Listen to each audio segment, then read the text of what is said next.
call this hearing to order at 9:01 a.m.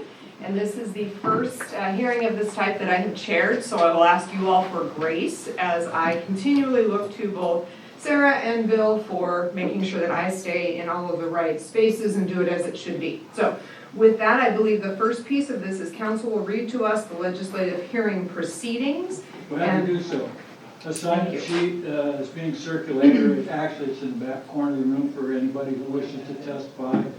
And if you sign that, that also gives the board the opportunity to send a notice of the decision because they'll have your address. You have to, if you're going to testify, you have to direct your testimony towards those criteria. And if you don't bring up an issue with specificity, then it may preclude our ability to appeal that to legal. Commissioner Scar will open the hearing. She's already done so. Then staff will present its report. Time for public comment. When that's finished, Commissioner Scar will close the public comment. There'll be an opportunity for public comment from staff. Then the board will close the hearing and deliberate. And if you choose to make a hearing today, or you can kick it out for a while if you need to chew on it, we'll continue the hearing.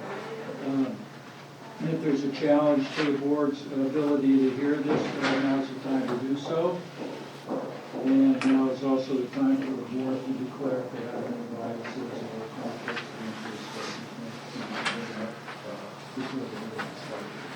Thank you. I do not. No, I do not. Thank you very much. That's all I have. Okay, thank you. So they will start then with the staff presentation this morning. Sarah, would you like to get us going? Thank you, Madam Chair. My pleasure. I am going to share my screen, and as you know, there's a bit of a lag time in between the slide changes. For the record, my name is Sarah Absher. I'm the Director of the Tillamook County Department of Community Development. Before you this morning is a request for a legislative text amendment, and this is number 85122-0004002-PLNG. The legislative text amendment request to amend Article 5, which is where the special use standards and exceptions are contained in the Tillamook County Land Use Ordinance. And the legislative amendment request is to now include section 5.110 and the establishment and use of development standards for the placement of an accessory dwelling unit, or an ADU as they are commonly referred to, on residentially zoned properties within the Tillamook County unincorporated communities. So I'm going to talk about the Planning Commission and a few things just before I give a brief overview of the proposed development standards. I think that's probably where it's easiest to have that conversation. Can I ask a question now? So these ADUs only apply to unincorporated communities? Yes, commissioners. Not even outside of the unincorporated communities, even in rural areas? So unfortunately, at this time, the state legislature has not finished their work to allow ADUs on rural residential lands. So before you on the screen is a map with those communities circled that are eligible for accessory dwelling units should the commissioners move to approve this request. Those unincorporated communities, so these are communities that are inventoried in the Goal 14 element of our comprehensive plan as urbanizable areas, right? Not rural and not urban. Urban are your cities. So these would be Neocani, Moeller, Barview, Twin Rocks, Watsiko, Idaville, Siskiyville, Oceanside, Netarts, Beaver, Hebo, Cloverdale, Pacific City Woods, and Nusquin. And so this also does not include areas such as Carroll And Cape Fears. nor Cape. Correct. Yes, because they are not urbanizable lands. Those properties actually have rural residential 2-acre zoning designations that reflect the analysis done by the department in the mid and late 1990s If you recall, when we were talking about the Oceanside Incorporation, we had a long discussion about what urbanizable lands are. And they're not rural and they're not urban. And there's different criteria and qualifications that help define those. Those include commercial service district areas, the existence of public facilities, which largely for our urbanizable lands or unincorporated communities, as we call them, would be amenities like sewer. And so unfortunately, Tierra Del Mar, Cape Mears, property zone rural residential, none of those fall within the eligibility of this proposed ordinance. That being said, there is a lot of work at the legislature that is still being done to bring forward rules that would allow an accessory dwelling unit on eligible rural residential zone properties, which then could potentially in the future tie in properties in Cape Mears and Tierra Del Mar. So we're still working on that. That's part of my role at AOCPD. So more to come on that. But today, these, with what we have that we're legally allowed to do today, these are the communities in which we can do this work in. Okay. So Tillamook County Planning Commission heard this matter on December 8th, 2022 at a public hearing. The commission voted unanimously to recommend approval of this legislative amendment request. There was a robust discussion about the accessory dwelling unit ordinance, largely in relation to what should the area of land that would be eligible for an accessory dwelling unit be referred to as. And we talked about, should it be lot, should it be parcel, there's tracts, etc. And there's a lot of ways to describe an area or a unit of land. And so one of their directives to me in preparation with the hearing with the commissioners today was to further vet that out, which I did with Tillamook County Surveyor Mike Rice. It's largely how we define areas of land, units of land, lots or parcels, etc. actually stem from ORS Chapter 92, which are the statutes that he operates within as the county surveyor. Those hold the statutes for partitions, creation of lots, subdivisions, etc. So we did land on property, which was where we both recommend that language be, and that is reflected in the draft that was included with your hearing packets.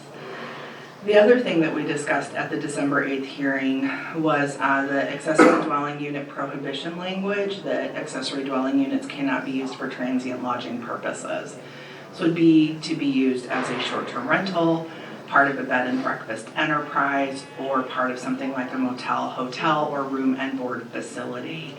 And the reason why that prohibition language is in there is because it's strongly felt both by myself, the Housing Commission, and others that these should be dedicated to long-term residential use.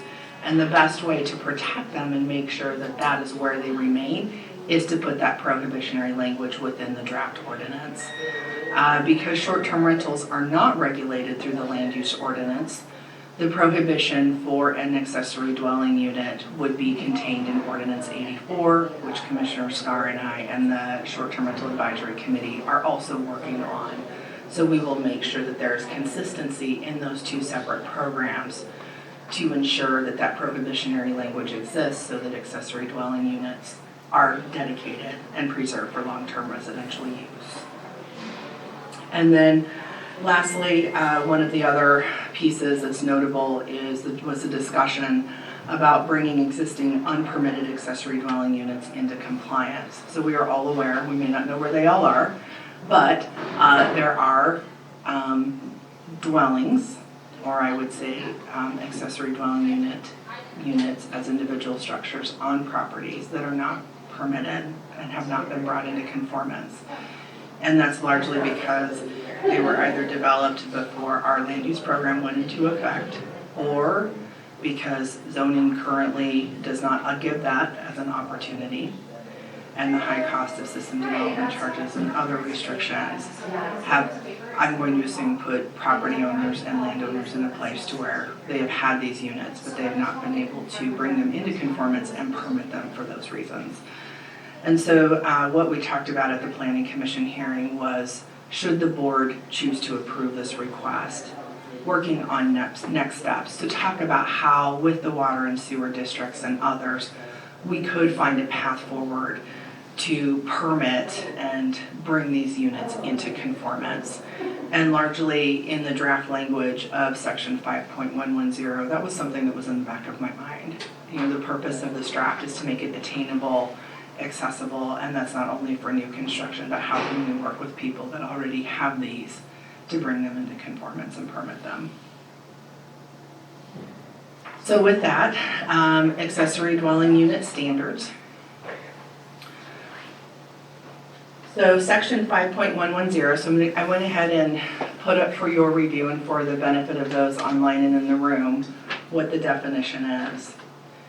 So the definition is subordinate dwelling unit which provides complete independent living facilities for one or more persons, including permit provisions for living, sleeping, cooking, eating, and sanitation on the same lot or parcel as the primary dwelling, which is incidental to the main use of the property.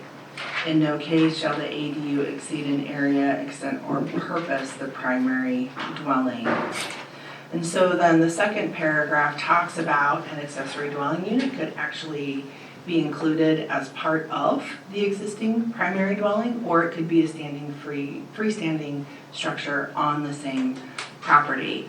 It talks about building code compliance and also compliance with fire and life safety provisions. And those are largely, if it's a detached dwelling unit, making sure there's adequate fire separation. And then also if it is within an existing dwelling, that those fire separation laws and other features are incorporated into that design. So with that, then the development standards, the ordinance talks about the location for which an accessory dwelling unit can be placed, the number, setbacks, design area, height, lot coverage, parking, transient lodging, prohibitions, and non-conforming structures. So the location is that it would be sited, so it would be on a lawfully established lot or parcel, because that's largely what you have in unincorporated communities, located in those residential zoning districts. One of the pieces that's important for this is that there are no minimum land area requirements for an accessory dwelling unit. Most of our unincorporated communities, the subdivisions and developments within those were platted prior to implementation of our land use program, or were done prior to the big overhaul we did in 1981 and in 2000. And so largely these properties are lots of record, but they do not meet the minimum property size requirements that are currently required today. And so what this does is it recognizes there may be a way to develop an ADU on a property. Size may still be a limiting factor, just based upon how small a lot or parcel may be. But largely, again, to keep this accessible and attainable, there is no minimum lot size or property size requirement. The number, so it would be only one ADU permitted per property. So this would mean no matter how many lots you have clustered in a tax lot, the tax lot becomes the defined area of ownership and the property boundary. That's consistent with what we apply when we look at land use proposals for new single-family dwellings and other development. And so basically what this is saying is no matter how many dwelling units or dwellings are allowed in that zone, you get one ADU.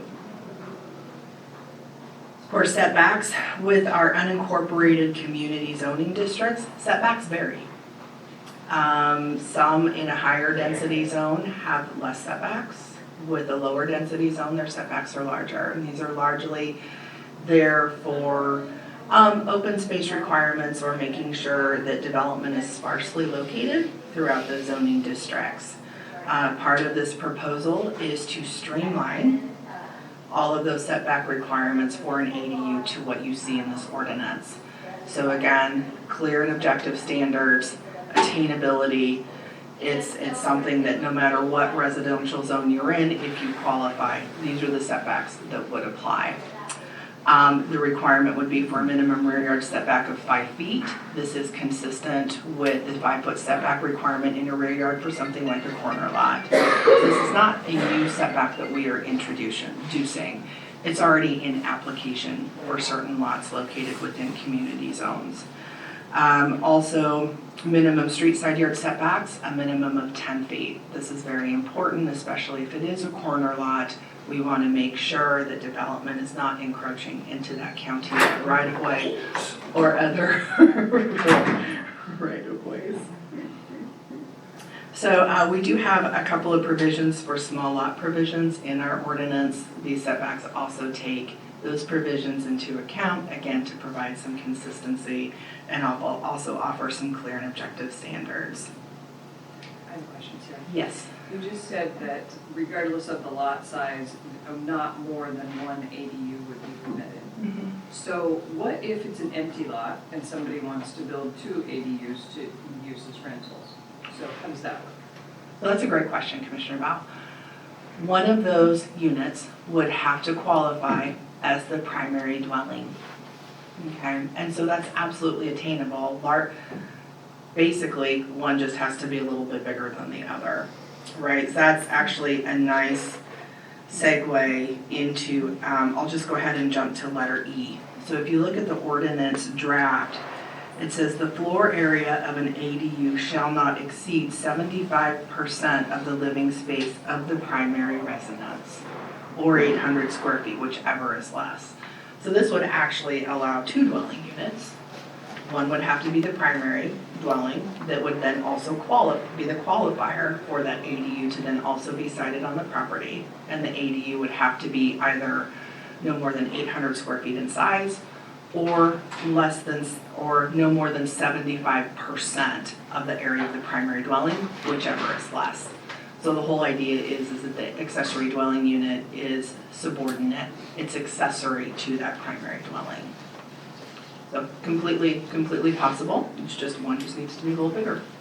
Yep, you bet. With design, so there was a lot of conversation, and this brought me back to the initial efforts that the department undertook with the Workforce Housing Task Force that the county appointed in 2009.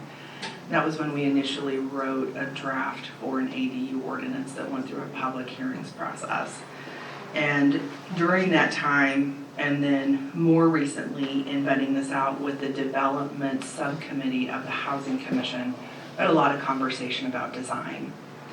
What types of design there should be. Should we apply minimum design standards for architectural features or roof pitches, etc.? And the more I thought about that, the more I thought about there are so many innovative designs out there, and there's so many options that could be utilized. And so because of that and recognizing that, the design standards are minimal. There is no roof pitch requirement, there is no front porch requirement.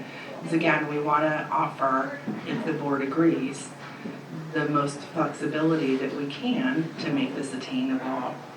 What is in the design standards is that, because sometimes these are some sort of prefabricated unit that are built in a factory, that they must be set on a permanent foundation, have any wheels, tongues, and running gear removed, be connected to domestic sewer and water, or to an on-site wastewater treatment system for those in unincorporated communities not served by sewer. With that, some things like recreational vehicles, yurts, travel trailers, or other non-habitable structures not intended for human occupancy could not be an ADU. And that's consistent with building code requirements. Those are units that are intended to be for recreation and temporary use only. We do not cite those as permanent dwellings now. So the ADUs that we see all over the place that are on trailers, that are movable, they would just have to be set on a foundation. Correct. And you could install those movable features back on should you want to move it in the future. But the idea is that it is permanently sited for the time that it's there and that it's connected to utilities. I do have a question there, and maybe to Bill. So the way I read this, and be connected to domestic sewer and water, or connect to an on-site wastewater treatment system for those parcels in unincorporated communities not served by sewer. So if they don't have a domestic sewer and water supply, they are allowed to hook up to a The septic a system. septic system, but it doesn't specify water. But these must have a water source also, correct? Correct. So Bill, is that something that needs to be outlined in a little more detail here? I don't think so. Not in my view. Okay. So when you say connected to domestic sewer and water, they don't have a sewer system in the community or a water system, they have to have a well. They can't be self-contained for water in any way, correct? That's where I'm a little confused. So Commissioner, all of our unincorporated communities do have a water district. So something moving forward in the future with the ordinance for rural residential 2-acre zone that would allow ADUs, we will have to have that conversation about well service. Thank you. So, moving down to height, so the maximum height of a freestanding ADU, so this would be for an ADU that's not incorporated into the primary dwelling building footprint. The maximum height of an ADU shall not exceed the height of the primary residence or the allowable maximum building height of the zone, whichever is less. So if the building height is 35 feet, that's the maximum allowed in the zone. The primary dwelling is at 30 feet, the accessory dwelling unit needs to be at 30 feet or less. For an ADU built within or as an addition to the primary dwelling unit or over a detached garage, the height shall not exceed the maximum height of the zone. I hate to bring this up, but in certain areas, we have 24-foot building height maximum. And yet,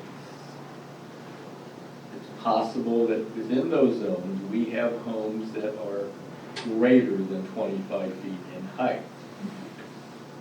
So, which is going to be primary then? If an ADU is building on a lot with a home that exceeds the current maximum height, for whatever reason, they will be allowed to be built to the maximum, in this instance, 24 feet.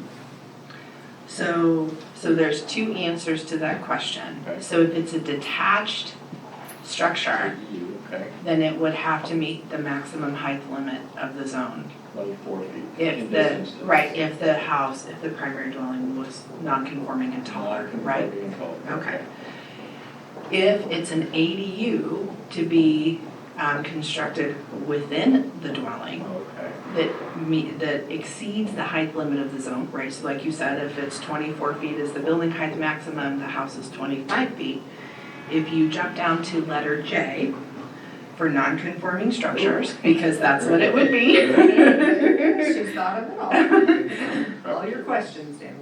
So it states that any legal non-conforming structure may be allowed to contain or be converted to an ADU, provided the ADU does not increase the non-conformity.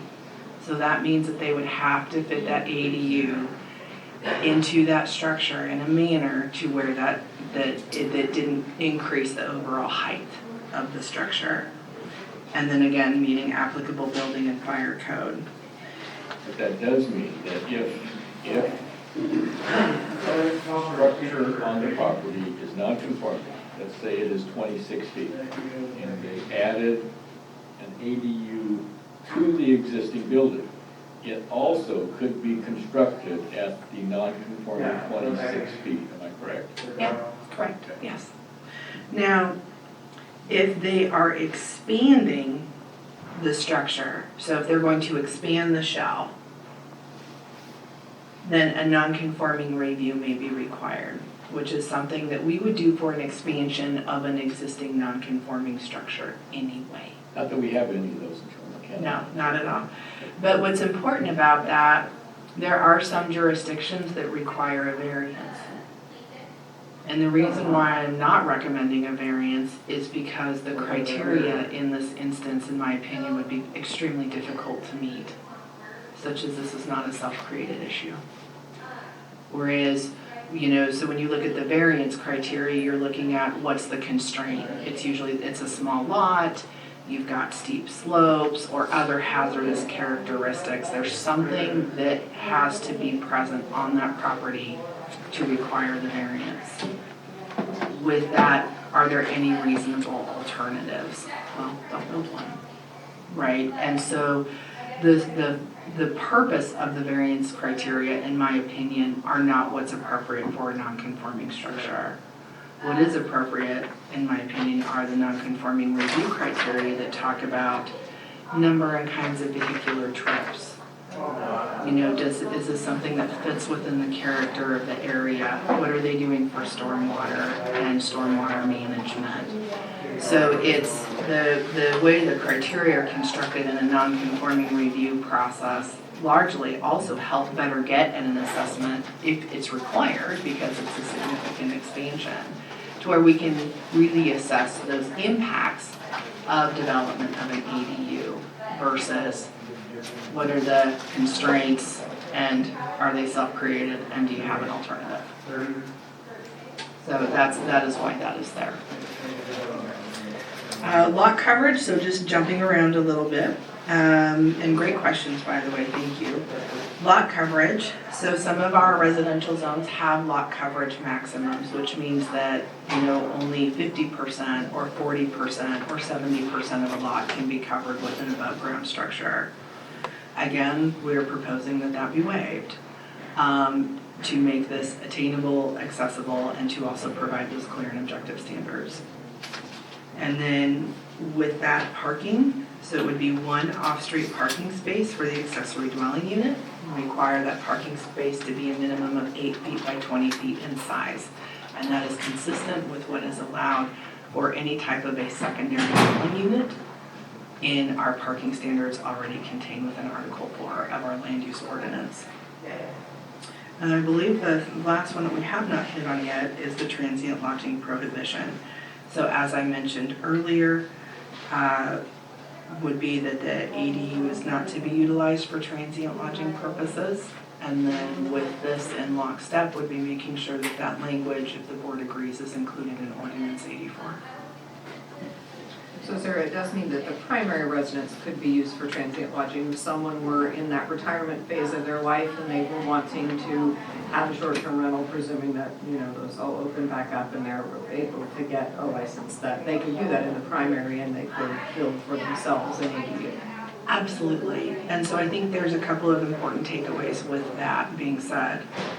This proposed ordinance does not alter or change any of the uses that are within the underlying zones. It does not change or modify any of the allowable uses of a dwelling or use on a property that currently exists. So just as you said, Commissioner Scar, they would be able, if a bed and breakfast is an option in that zone, that primary dwelling could still, with permitting, be considered to be a bed and breakfast enterprise. So we're not touching anything that is currently allowed or opportunities that exist. So yeah, I think that's probably the most important piece of that. Yeah, thank you. So one other quick comment here. So it does say one off-street parking space shall be maintained for the ADU. Correct. So if the main home on the property is a vacation rental, that one off-street parking spot for the ADU cannot be considered a parking space for the vacation. That is correct. So essentially, setting vacation rentals or transient lodging aside, if you have a primary dwelling, you're required to have 2 8-foot by 20-foot parking spaces. You would have to be able to demonstrate you've got area for a third, and then that third space would be dedicated to the ADU. Thank you. So the criteria. So what are the applicable criteria in which this decision is based on? So there are copies of the criteria in the back of the room. for those who would like copies. And this is the criterion section 9.030. Article 9 contains criteria for two different proposals. One is a zone change map amendment request, and then the other is for legislative text amendment request. We are not changing any maps. There are no map amendments proposed with this. This is text in nature only. So the first criterion, letter A, talks about if the proposal involves an amendment to the comprehensive plan, the amendment must be consistent with the statewide planning goals and relevant Oregon administrative rules. So the applicable comprehensive plan elements are Goal 10, which is our housing, Goal 11, public facilities, and Goal 14, urbanization. And in the staff report dated December 1st, 2022, there is an analysis of those goal elements within our comp plan. The quick response is the Goal 10 policies support, as does mentioned in the staff report, the housing needs assessment, the county's desire to promote opportunities for diverse housing stock. So that is what we are doing today, is we are proposing another option for housing in Tillamook County. Goal 11 talks about public facilities and the county's requirement to time for those appropriately as part of our planning processes. With this, there's language in the proposed ordinance draft that requires that ADUs be served by water and sewer or on-site sanitation. With that, at the time of zoning and building permit processing, we would require availability letters from the districts or the entities that provide those utilities. Goal 14, urbanization. This gets back to the conversation at the start of the hearing as to why we are only proposing this ordinance apply to unincorporated communities. That's our obligation, and that's where we can do it based on those policies. Because the policies within each of those comprehensive plan elements are broad to residential development, especially the Goal 10 element, I did not see a need to do any amendments to any of those comp plan policies. Letter B, the proposal must be consistent with the comprehensive plan. So again, in the staff report, there's an analysis of each of those goal elements of our comprehensive plan. A couple that I have not touched on this morning. Goal 7, hazards. So in areas that are map special flood hazard, areas of map landslide topography, etc., what currently is required for development on those properties remains. So if the ADU is proposed to be in an area of special flood hazard, those construction requirements outlined in the flood hazard overlay zone apply. They'd have to get a floodplain development permit. Same thing with the geologic hazard report. So then with that too, when you look at the coastal goal elements, the Goal 17 shoreland element, our communities have already had an exception taken. So something we talked about with the Goal 18 riprap, with the Pine Beach area, to where whatever mapped significant shorelands may have existed, those exceptions were taken to allow development within those communities. So that remains today. It does not, there would not be any prohibitions that would apply to properties within unincorporated communities. Likewise, Goal 11, the beaches and dune element, again, like Goal 7, if a beach and dune hazard report and a dune area development permit is required for development, it would be required for the accessory dwelling unit as well. Letter C, the board must find the proposal to be in the public interest with regard to community conditions, that the proposal either responds to changes in the community or it corrects a mistake or inconsistency in the subject plan or ordinance. So this legislative text amendment request is not to correct a mistake. The department finds that this is in the public's interest, and this is a way that the department, with your support, can address current housing needs and conditions within our communities.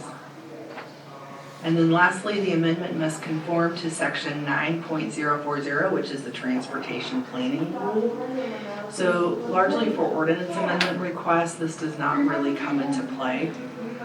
This is something that would come into play if we were doing a zone change map amendment where we're, rezoning farmland to high-density residential, and we have to look at a transportation element, road system, etc.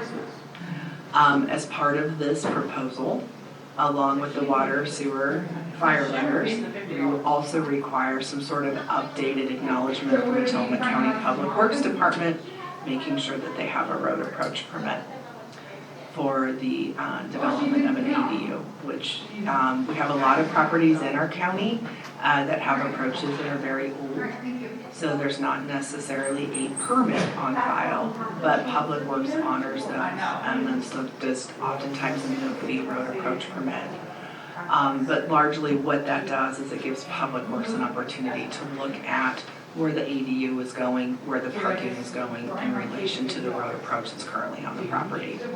So that's another way how we comply with that transportations rule at a local level is by making sure our local public works department is engaged in the review process. So quick question there on transportation. So my days with Pacific City Woods CAC, Pacific City does have its own transportation plan, which was adopted by the county and put in the comprehensive plan. Does that in any way conflict with the section 97040? That's a great question, and the short answer is no. No, again, because we largely, when we look at those plans in relation to development, what we're looking at them with is if we're looking at a larger zone change, if we're looking at something like the planned destination resort, we might look at it for something like a large apartment complex where we know traffic could be loading in different areas, sometimes a subdivision. But considering the small scale of this proposal, working with Public Works largely is the most effective way to make sure development is being permitted appropriately. One other transportation related question, of course, Civic City has an airport overlay zone. Do you see any conflicts there? I can't, but I'm sure you thought this through. Yes. So that's a great question too. So there is a prohibition area in the approach zone, which is defined in relation to mean sea level. And there is the approach zone and the primary surface. And where that is when an airplane starts their departure to land, right? So if you think about where the hardware store is, Beach Walk and some of those, it is not uncommon for the wheels to slightly tap those buildings as it gets ready to land. Okay.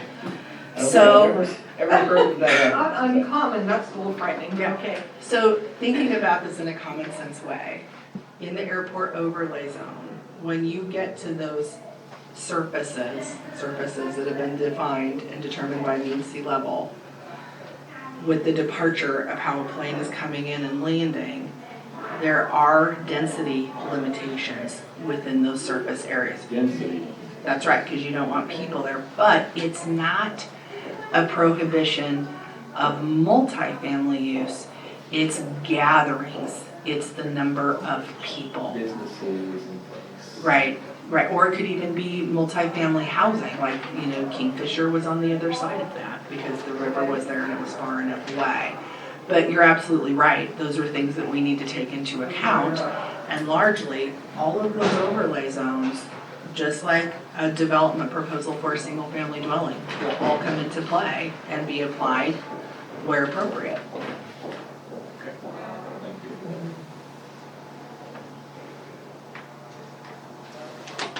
So, also, just stepping back to the December 1st staff report, I want to thank the CACs that hosted a presentation by Thomas Fiorelli, Housing Coordinator, and I, to come and talk to their communities about the H&A, the ADU draft. Also, I'd like to thank the Tillamook County Housing Commission for all of their work, one, in helping me revise and review the draft. They gave me some great input. They've been with us lockstep through this process. They've done some fabulous social media releases and articles to help keep the community engaged and informed in this process. We have some plans on how to put publications out to the public for accessory dwelling units, should the board choose to approve this request. So we've actually got a plan of next steps. And I'd also like to thank the CAC chairs because several of my working group meetings with them, we meet monthly just to talk about whatever's on the table. But there were a few meetings that the chairs actually helped go through this draft language as well. So I just want to thank all of our partners for all the work that they've done to help us get to here and for their support. Thank you, Sarah. Is that the end of your official Yes, staff I think so. presentation? Yes. Okay. Commissioners, any other questions of her before we hear from her? Not at this time. Thank you, Sarah. You're good. I could ask you questions as we go. As is appropriate, right, to make sure that we understand what is in front of us. So, okay, not hearing any further staff questions or commissioner questions for the staff, we would move into the public comment period. And Sarah, I believe there are 3 minutes public Yes. comments, is that correct? And does Lynn do a timer on those for us, or do I need to time those myself? What's the process? Are you able to time, we can do that from the back. Me. Yeah, and let me see if we have a sign in the room. I'm not aware of anyone making arrangements to speak publicly online. We will, as we typically do, I think, give that opportunity once we've heard from those in the room. Okay. Hand raised. And we have to. Okay, and I just said, yeah, hand raised online as well, so we will work through this. Okay, wonderful. So we are moving into the public comment period at 9:42. I don't know if I need to indicate time, but we'll do that just in case. And the first public comment is Paul Fournier. Paul, would you like to come up? Sure. And we'll have 3 minutes. I will take that one. Okay, wonderful. Good morning, Commissioners. Good morning. Introduce yourself and your area of the county. Paul Fournier, NETARS. Thank you. I just had one, I wanted to thank Sarah and the Commission for their hard work on this. I've been bugging her for years about this. So I Thank you, appreciate it. Paul. I think this addresses a big problem we have in the county with housing, so I'm really happy that it's here. My only question for Sarah is, the required sewer and water, is it required to be separate, or can that be part of the primary dwelling unit? In other words, do I need to get a separate hookup? Because that adds significant cost to any of these ADUs, and I think would be an obstacle if I was required to put a separate sewer and water hookup to my building next door. I'll answer that when I come back. Yeah, so we'll That's the take only public, question. okay, Sure. perfect, we'll take public comment and then Sarah will come Thank back you. and address. Thank you so much, Paul. Thank you. Okay, second person for public comment, Chris Wilkes.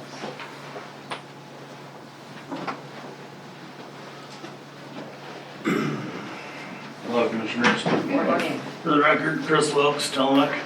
The one question I would have on this ordinance is how is agricultural land handled in this situation? In the outlying areas that are highlighted for this area, there is ag land in those spots. Are they eligible for an AUD also? Good question. Thank you, Wilkes, for your question. Wonderful. Those were the 2 folks that I had signed up in the room. Is there anyone else in the room that we missed who would like to make public comment? Hearing none, I will move to online, and I can see that we have Lane Demall online. So Lane, you can go ahead and unmute yourself, turn on your camera, and if you would introduce yourself with your name and your region of the county before you begin your public comment, that would be appreciated. Hi, I'm Lane DeMall from North County. I am involved in a potential development project just outside of the urban growth boundary that is R2 zone in the county. So I wanted to be sure, we wanted to be sure that that this applies. This may have already been answered, but we haven't been part of all of the conversation. That it does apply to Nehalem unincorporated areas such as ours, and that if there are any size, if any size property is eligible. Perfect, thank you, Lane. We will have Sarah address that when she comes back up. Well, thank you very much, appreciate your comment. I'll just say one more thing. Sure. This is fabulous that this is getting going. It's a huge piece of the solutions, our countywide solutions for the housing issues. I've been advocating for this for 20+ years, so it's pretty exciting. Thanks for all you're doing. Thank you, I appreciate that from you. Is there anyone else online who was here hoping to make public comment? If so, please raise your hand if you're on a computer and have that feature. If you do not, and you were on a telephone, please press *6 to unmute yourself and make a comment.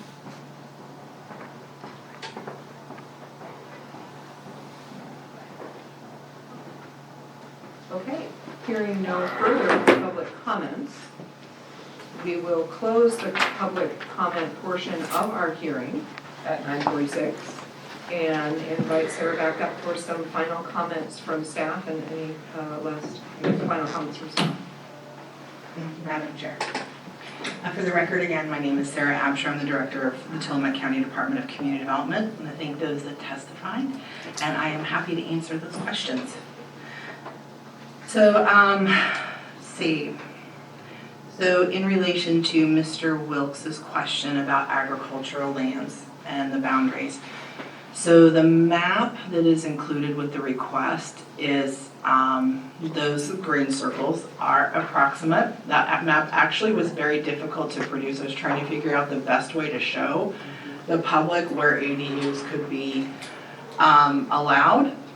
If you look at the language in the ordinance, what it does talk about, though, are properties within unincorporated community boundaries. So unfortunately, for some, maybe fortunately for others, accessory dwelling units are not allowed on agricultural lands. So this request only applies to properties within unincorporated community boundaries. And the reason why is because agricultural zones are not residential zones. Sometimes they may not have anything but a residential use established on them, but they are not residential zones. And goals 3 and 4 and 14 of the comprehensive plan do not allow multiple dwellings on resource zone lands.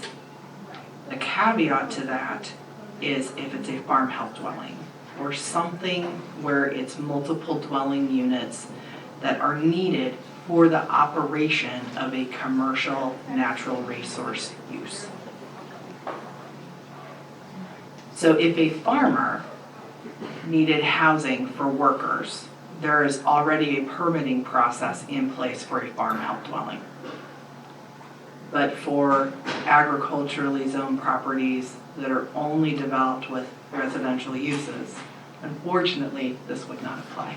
No matter how big or small the property is, what its long-term use has been, if it's a zoned farm, it's zoned farm.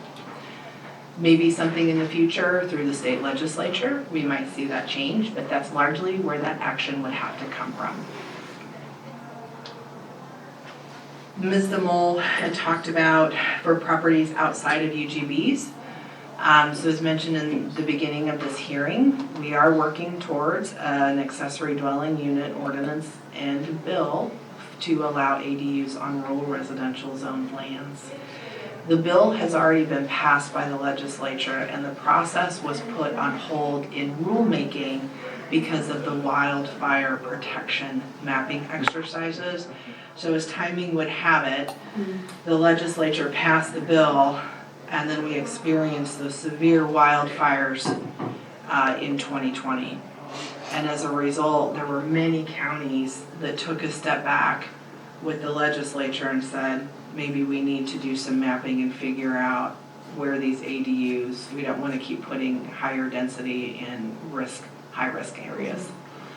And so because the mapping timeline has continued to be extended for a variety of reasons, that bill has largely been put on hold in the rulemaking process.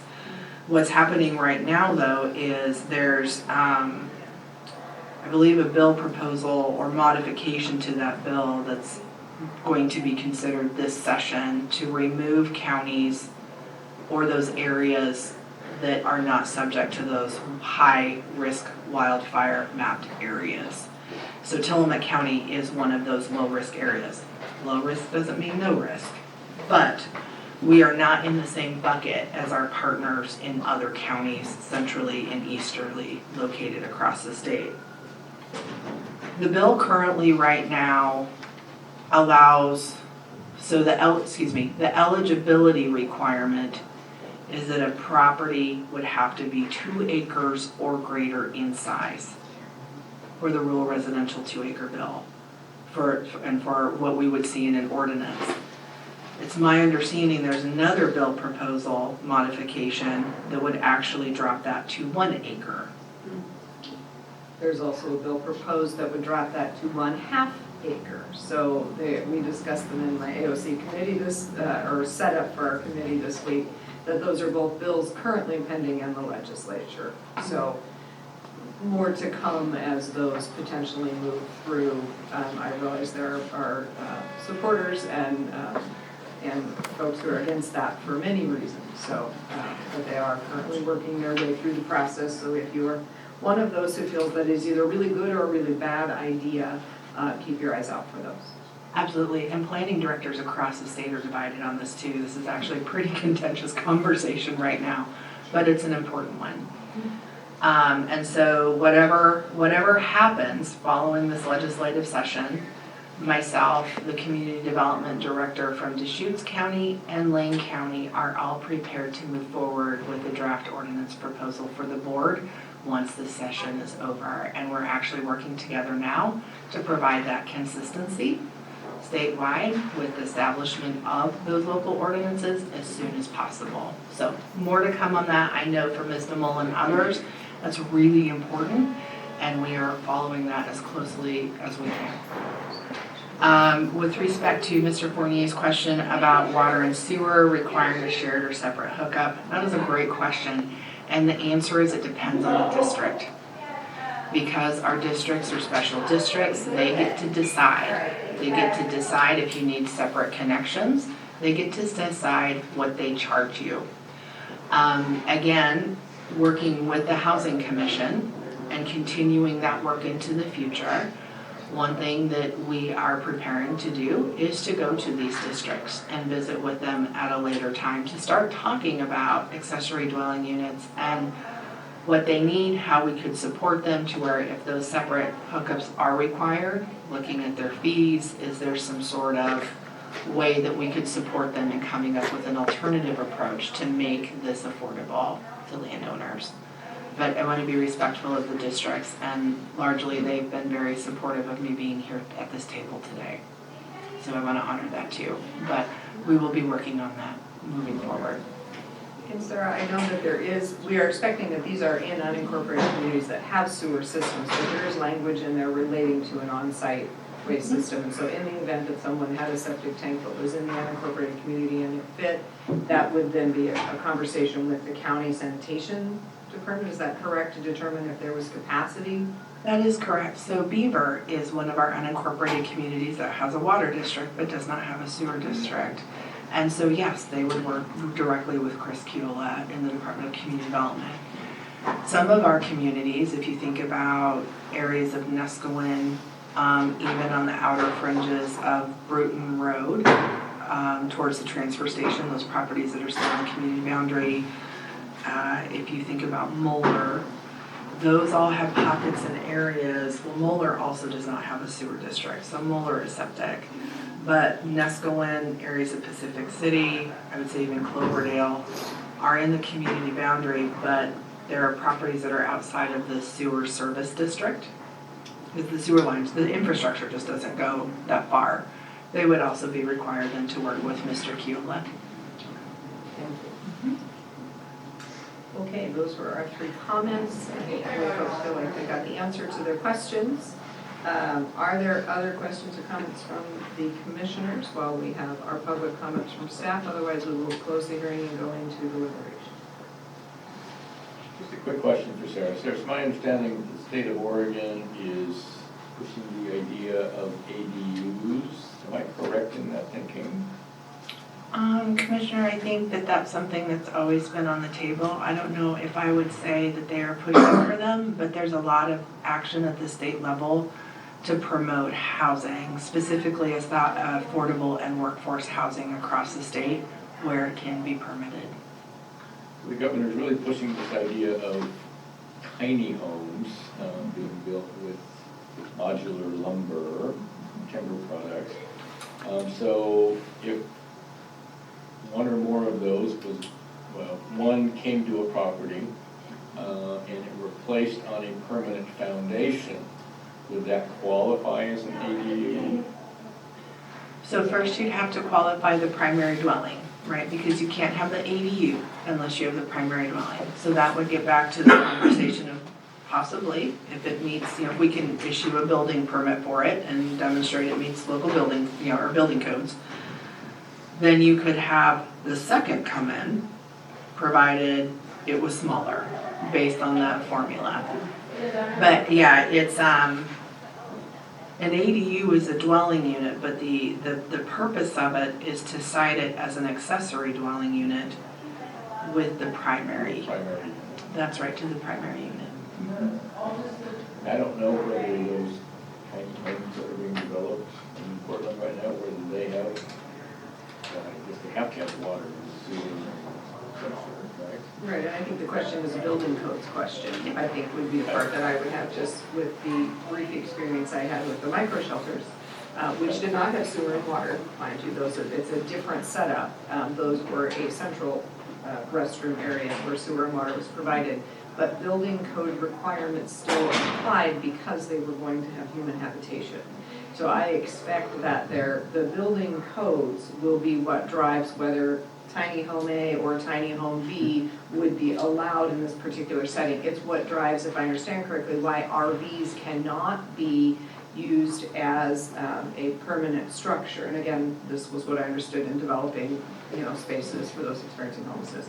That if it's going to be permanently here and permitted for residential use for people to live in it, it must meet the building codes. And of course, on the coast, we have some additional building code requirements that are different than what you would find in other areas of the state. So I would suggest tiny homes, should they be built somewhere in the valley and brought in on wheels, would still need to meet the building codes and then have the wheels removed. Am I on track? Absolutely, and there's so many innovative designs out there and new materials being used. The Housing Commission is going to have a great conversation this week about alternative material use.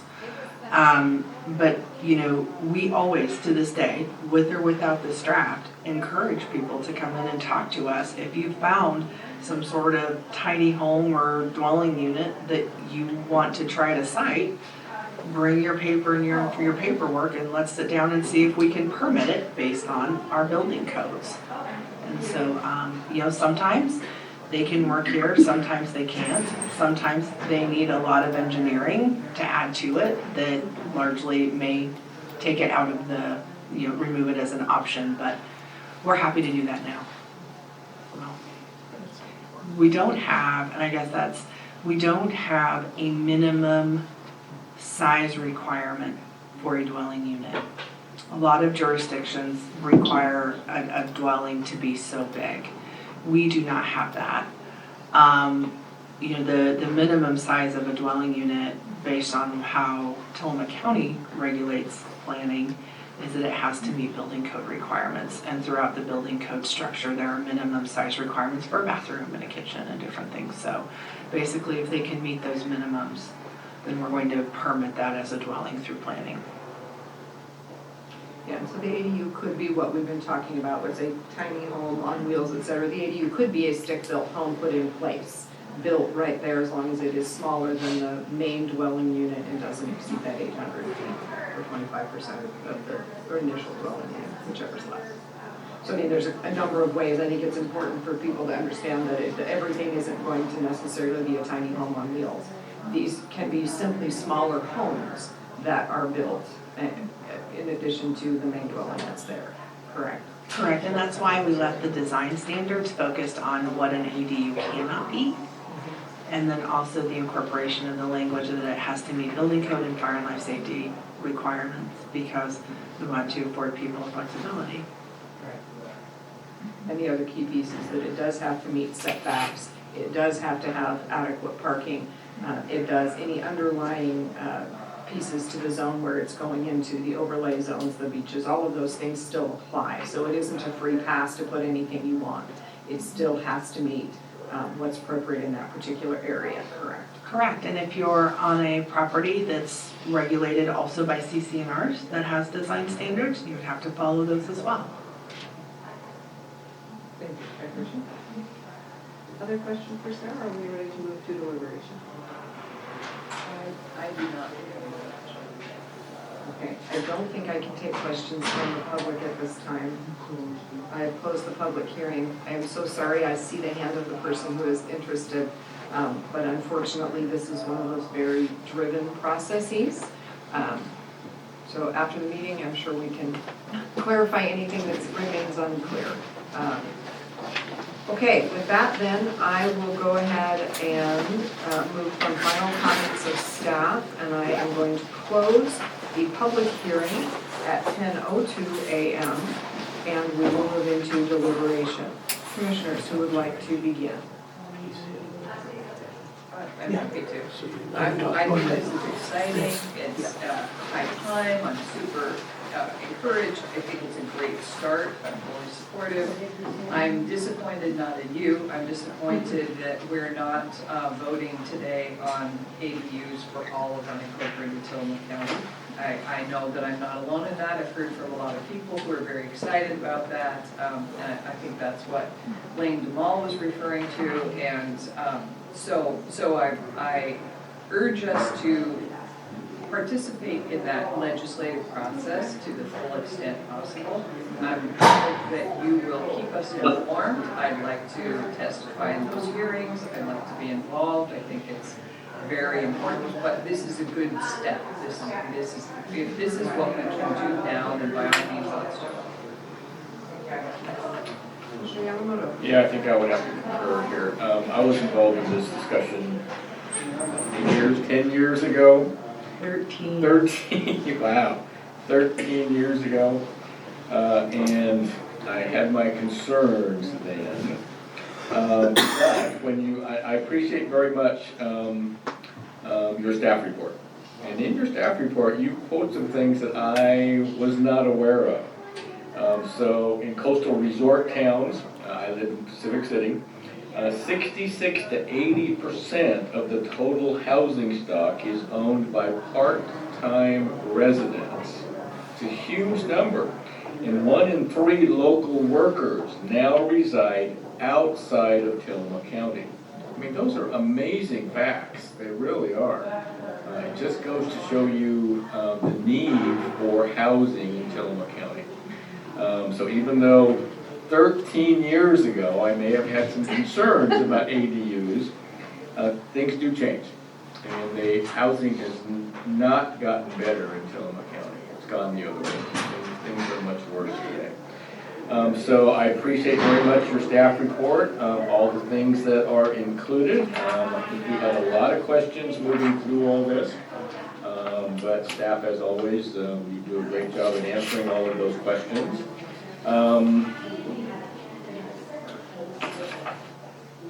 So when it comes to following 3 items recommended by the Planning Commission, do we have to take those up separately, or if we just approve this, those would be automatically included in the ADU resolution? Thank you, Commissioner. So 2 of them were conversation pieces, Okay. which, I will go on record in saying that, with the with the Ordinance 84 draft revisions underway, that including that prohibitionary language for an accessory dwelling unit is something that we need to put in. That was one of the things I talked about largely to communities, because at first glance of this, they were concerned that this would be another opportunity for ADUs in their communities. And I have taken very, been pretty forward in telling them that that's not the intent of this, and I would like to make sure that stays that way. So we'd have to do the draft revisions for ordinance 84. So the planning commission really wanted to stress the importance of that to the Board of County Commissioners because they did feel the same way. With respect to the ways that we could look at those existing non-permitted ADUs, again, I would be hesitant to put amnesty language in here. The non-conforming language largely can address a lot of that. Unfortunately, there's not much we can do about water and sewer hookups or any of those other concerns that they may have. Those are outside of our jurisdictional authority. But again, in designing this, trying to make it as attainable for people as possible. So my hope is that they will come forward and start talking to us about those, units so that we can figure out how to get them permitted. The language revision for lot or parcel, so on letter B, I did change that to property, but I have to apologize, I missed a lot or parcel in this draft. To change that to property. So I would request if the commissioners choose to approve this, I need to bring you the final draft with the board order at an upcoming public meeting. If you would be okay with amending just simply for me to do that from letters A through J where needed in this ordinance, and then I'll just make those couple of other strikes. So Commissioner, no, I think the big one, I think it's just making sure the board is aware of these important things, these things that matter to the planning commission, and then making sure that we commit to those next steps. So then that does not need to be part of the motion, or it does need to be part of the motion? No, It's not, no. okay, because it will be Yeah. handled in the board Right. order that comes And- to final, okay. Correct. Okay. Yes, and you could, in your motion, to approve the draft as amended. You're fine. Thank you. Any other comments or questions? Okay, well, I am very excited as well to have this come forward. This has been a long-term conversation regarding how do we find ways to build housing that can be affordable to be rented to those who are working here. One of the biggest challenges that I think we face in Tillamook County is that they're not making any more land for us. And so much of the land that we have is extremely difficult to develop when we look at the wetlands and the slopes and the pieces that are here that make it extremely expensive to build on the land we have. So when we look at adding a second dwelling to a piece of land that already has been developed, it gives us an opportunity to get some housing built that can be affordable to people who want to work and live here. So from my perspective, it is one of the strategies. I know it can't be the only strategy, but it is one of the strategies that we absolutely want to make available in our unincorporated communities. Many of our cities have already made it available, and it really is an opportunity. And I do hope that many people out there will take advantage of this opportunity. I also share Commissioner Bonillo's desire to see the unincorporated areas overall have this opportunity as well. I will be watching very closely what happens in the legislature related to that.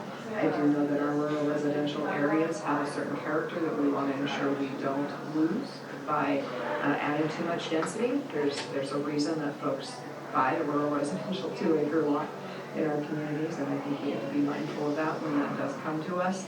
These are our urbanizable, unincorporated lands here.